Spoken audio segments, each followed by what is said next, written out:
Halo pecinta Bravos di mana saja Anda berada, kita jumpa lagi dalam program Visi Indonesia Baru. Kali ini menampilkan sebuah webinar yang diselenggarakan oleh LP3IS. Sedangkan tema yang dipilih adalah menunda pemilu membajak demokrasi. Tema ini tampaknya disepakati oleh para pembicara dalam program ini. Mereka semua tidak ada satupun yang menyatakan kesetujuan pada penundaan pemilu. Bahkan mereka melihat bahwa penundaan pemilu tidak hanya merupakan pengingkaran terhadap demokrasi atau pengkhianatan terhadap demokrasi, tapi bahkan juga kepada konstitusi, karena tidak ada dasar hukum dan konstitusinya. Memang ada lubang sebagai antara lain diungkapkan oleh Profesor Dr. Yusril Iza Mahendra. Tapi lubang ini sangat kecil sehingga terlalu sulit untuk dimanfaatkan melakukan penundaan pemilu. Wijayanto juga mengungkapkan bahwa sekarang ini situasi memang sangat serius. Karena yang berbicara adalah para ketua umum partai, meskipun sejauh ini baru 3 ketua umum partai, dan bahkan Ketua Umum PBNU ikut terlibat, antara lain dengan menyatakan bahwa penundaan pemilu itu masuk akal. Wijayanto juga melihat bahwa tampaknya ada suatu operasi khusus, tentu saja operasi politik dalam hal ini, yaitu operasi persiapan penundaan pemilu. Dan para ilmuwan menurut Wijayanto sebenarnya sudah mengingatkan mengenai kemunduran demokrasi yang serius di Indonesia, dan kalau terus dibiarkan akan mengarah pada suatu bentuk pemerintahan yang otoriter. Bravos, your digital radio station. Kita langsung ambil judul menunda pemilu membajak demokrasi. Kita bikin clear saja sejak awal gitu, terang benderang, karena memang isu ini sebenarnya isu yang sudah sangat usang ya, cuman dimodifikasi saja sedikit dan sudah menjadi sorotan kajian dari LP3IS dari berbagai dari tahun ke tahun gitu, dalam yang kita publish dalam berbagai buku kita gitu. Nah, mengapa menurut saya mengapa isu ini penting ya? Mengapa ini kemudian kita beri perhatian yang serius? Karena ini agak berbeda nih situasinya. Yang kalau misalnya dulu, ini saya akan jelaskan lebih jauh ya. Dulu yang menggagas itu hanya ya anggota-anggota partai atau masyarakat sipil ya, atau lembaga survei. Ini serius karena yang menggagas adalah para petinggi partai, ketua umum partai langsung, nggak tanggung-tanggung ya. Di sini ada Airlangga Hartarto, ada Muhaimin Iskandar, ada Zulkifli Hasan, ketua umum PAN ya, ketua umum PKB dan ketua umum Partai Golkar. Tempo misalnya menulis satu laporan yang sangat serius tentang judulnya adalah operasi persiapan penundaan pemilu gitu. Dan kemudian kita juga menarik juga kita mendengar ketua PBNU di Kompas TV itu misalnya di Kompas TV menyampaikan bahwa penundaan pemilu itu masuk akal gitu. Jadi sepertinya cukup luas gitu. Mereka adalah orang-orang yang punya konstituen, apalagi kalau ketua partai itu jelas punya tidak hanya konstituen pemilih atau pengikut ya, tapi juga punya kursi gitu di parlemen gitu. Oke.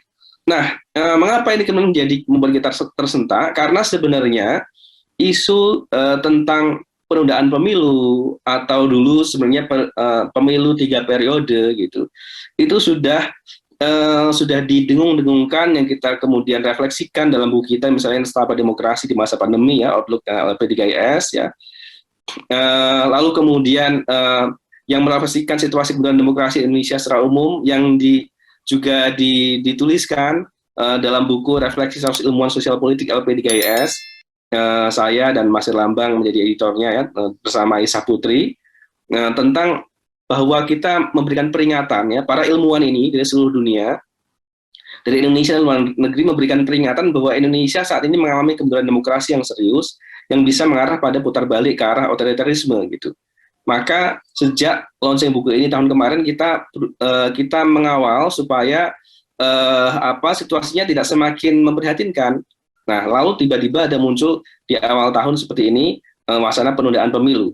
Nah, mengapa wacana penundaan pemilu ini menjadi penting? Itu menjadi sangat-sangat harus diperhatikan, diseriusi, karena dalam studi kita 4 indikator perilaku otoriter, misalnya yang ditulis oleh 2 profesor Harvard ya, Stephen Levitsky dan Daniel Ziblatt, ya salah satunya adalah penolakan atau komitmen lemah atas aturan main demokratis. Yang itu kemudian menjadi salah satu alat analisis kita untuk menilai kemunduran demokrasi Indonesia, selain 3 faktor yang lain ya, menyangkal legitimasi lawan politik, toleransi atau anjuran terhadap kekerasan, kesediaan membatasi kebebasan sipil lawan termasuk media. Kita fokus pada ini. Kita melihat ya bahwa wacana presiden 3 periode ataupun penundaan pemilu itu dua-duanya adalah wacana yang menyalahi aturan main demokratis gitu. Karena dalam negara demokrasi yang sudah menjadi kesepakatan ya bahwa kekuasaan harus dibatasi itu dengan melalui pemilu maksimal 2 periode, seorang bisa dipilih maksimal 2 periode, seorang presiden misalnya ya, itu karena salah satu dalil dalam ilmu politik adalah power tends to corrupt, absolute power corrupts absolutely, yang disampaikan oleh Lord Acton. Jadi kekuasaan itu cenderung korup, dan semakin besar kekuasaan maka semakin dia semakin dia cenderung untuk menjadi korup atau disalahgunakan gitu. Nah, sayangnya dalam kajian-kajian kita, wacana penundaan pemilu itu sebelumnya adalah wacana presiden 3 periode itu sudah muncul dari waktu ke waktu. Nanti saya akan tunjukkan. Nah, sekaligus saya ingin memberikan bocoran sedikit ya kepada kawan-kawan media gitu, dan kawan-kawan semua yang hadir di sini, bahwa kita juga sebentar lagi akan meluncing satu buku, judulnya adalah Kemunduran Demokrasi dan Resiliensi Masyarakat Sipil. Gitu. Ini adalah outlook kita yang ketiga, jadi ini merupakan refleksi situasi demokrasi 2021 dan outlook 2022. Nah, belum lama ini saya juga diwawancarai oleh banyak jurnalis ya, salah satunya dari Kompas juga, tentang studi yang dirilis oleh Economist Intelligence Unit ya, yang terbit pada awal 2022 tentang situasi demokrasi 2021. Nah, intinya di sana dinyatakan bahwa skor Indonesia itu naik gitu ya, menjadi 6,71. Nah, barangkali yang perlu dijadikan catatan adalah ini kan jadi headline Kompas tuh kemudian gitu. Nah, sayangnya ini kemudian saya khawatir memberikan satu potret yang misleading tentang situasi demokrasi di Indonesia itu. Mengapa saya memberikan catatan pada temuan Economist Intelligence Unit ini ya? Di Economist Intelligence Unit itu sebenarnya juga menyampaikan dalam laporan mereka bahwa meskipun Indonesia skornya naik, tapi Indonesia masih termasuk sebagai negara flawed democracy. Jadi negara demokrasi yang cacat gitu. Jadi kita belum sepenuhnya demokrasi dengan kata lain gitu. Jadi kalau judulnya seperti ini, khawatirnya adalah kemudian dianggap sebagai wah demokrasi kita sudah baik gitu. Padahal kita masih flawed democracy. Maka kepada para kawan-kawan jurnalis saya sampaikan bahwa Indonesia memang demokrasinya membaik, namun itu bisa diibaratkan seperti ini, ada orang yang rumahnya kebanjiran, tadinya kebanjiran seleher, sekarang kebanjiran selutut gitu. Jadi masih kebanjiran sebenarnya, masih mundur sebenarnya demokrasinya. Nah, mari kita periksa ya. Kalau misalnya kita pakai catatannya demokrasi Intelligence Economy Unit ya, skornya Indonesia itu kan mari kita lihat di sini ya kan. Kita mendapatkan skor yang baik itu pada proses pemilu 7,9, lalu kemudian fungsi pemerintahan 7,86, political participation 7,22, political culture masih buruk ya, buruk sekali 4,28, dan kemudian civil liberties juga masih buruk 6,4 gitu. Artinya apa? Artinya adalah penyumbang skor, dua penyumbang skor yang banyak adalah political participation atau partisipasi politik masyarakat gitu. Nah, bukti konkretnya adalah karena masih ada masyarakat sipil seperti LBH, seperti ICW, seperti Kedai Kopi, Mas Hensat ya, seperti LP3IS gitu, yang terus-menerus melakukan partisipasi politik untuk menyuarakan kritik terhadap kebijakan pemerintah. Lalu kita selalu turun ya ke jalan, misalnya ketika ada KPK dilemahkan, Omnibus Law disahkan, yang kemudian belakangan kita ketahui bahwa ternyata Omnibus Law itu tidak konstitusional gitu. Ada kawan-kawan yang mengajukan judicial review atas Omnibus Law itu gitu. Nah, jadi skor kita itu naik gitu karena ada political participation ini gitu. Lalu kemudian skor kita naik juga itu karena ada proses pemilu gitu, electoral process and pluralism.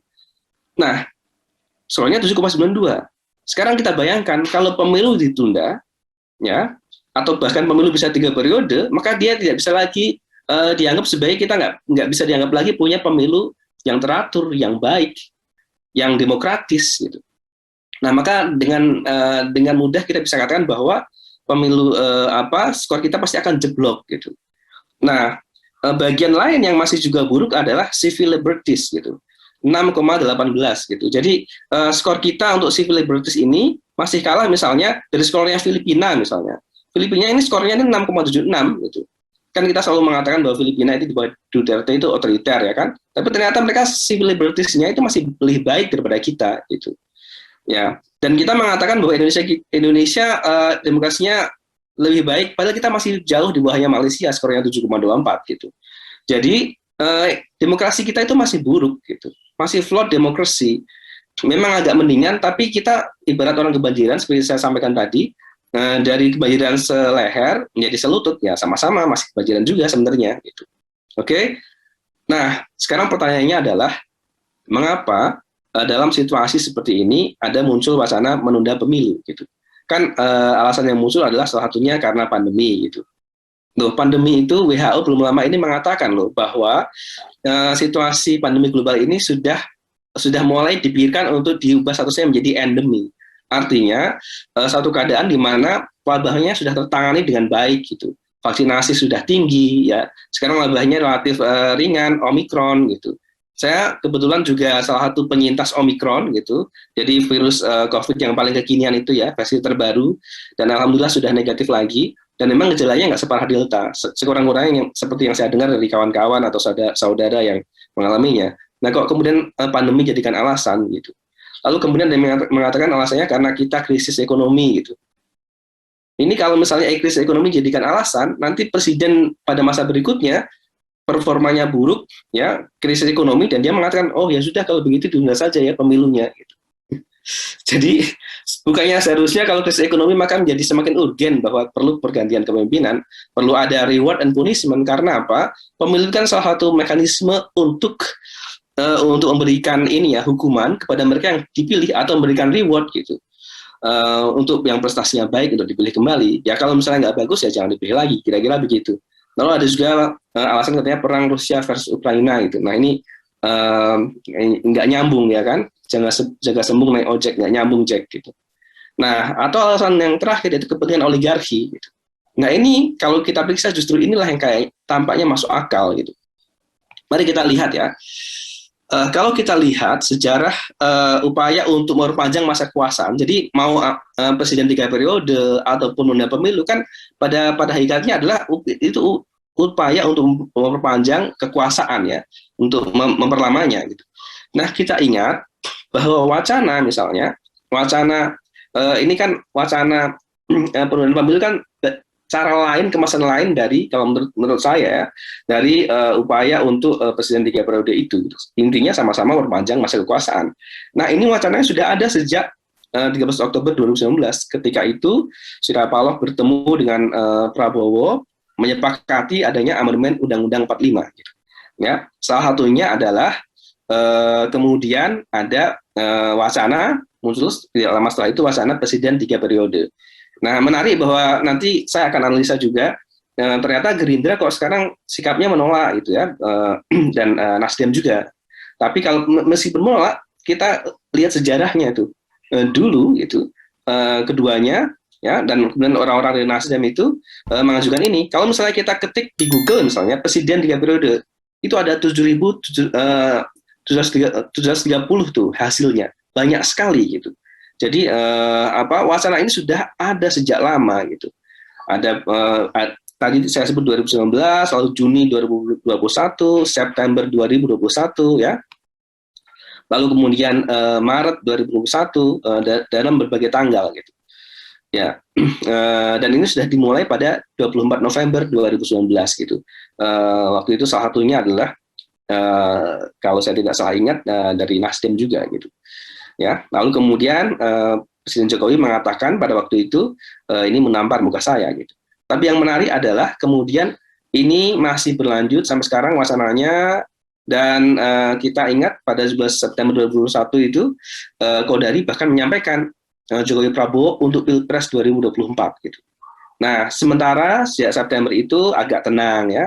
Lalu kemudian muncullah wacana ini lagi. Salah satunya emang LSI itu yang waktu itu menyampaikan surveinya, Mas Burhan itu banyak yang makin setuju Jokowi jadi presiden 3 periode gitu. Jadi ini surveinya. Jadi angka yang setuju itu semakin banyak. Nah, saya cukupkan sampai di sini. Tapi sebelum saya tutup, saya ingin menyampaikan gitu bahwa setelah dari semua yang saya sampaikan tadi, yang mau saya sampaikan adalah bahwa wacana penundaan pemilu ya itu adalah pada hakikatnya upaya untuk memperpanjang masa kekuasaan ya secara tidak konstitusional ya, yang itu merupakan bentuk yang lebih sophisticated dari presiden 3 periode. Nah, lalu kemudian muncul pertanyaan dari jurnalis, Mas, kalau misalnya amandemennya Pak, konstitusinya diamandemen terlebih dahulu bagaimana supaya bisa 3 periode, supaya bisa diperpanjang ya kan? Kan nanti jadinya konstitusional, Mas, gitu kan? Nanti Mas Erlambang mungkin bisa menganalisis lebih jauh. Saya jawab begini, ya itu memang konstitusional, tapi itu tidak demokratis gitu. Karena di Indonesia itu kalau ada hal yang melanggar hukum atau tidak benar, itu kemudian dicari landasan hukumnya gitu, diubah hukumnya atau dibikin, lalu bahkan ini mau diamandemen konstitusinya. Tapi pada dasarnya adalah dia tetap saja adalah satu upaya untuk menyalahi aturan main demokratis yang menjadi ciri-ciri dari kematian demokrasi di Amerika misalnya. Jadi saya mau sampaikan bahwa kalau sampai Indonesia memperpanjang masa presiden jadi 3 periode atau memperpanjang kekuasaan dengan penundaan pemilu, maka Indonesia tidak bisa lagi disebut sebagai negara demokrasi. Gitu. Kita nggak bisa lagi disebut sebagai negara demokratis. Bravos, your digital radio station.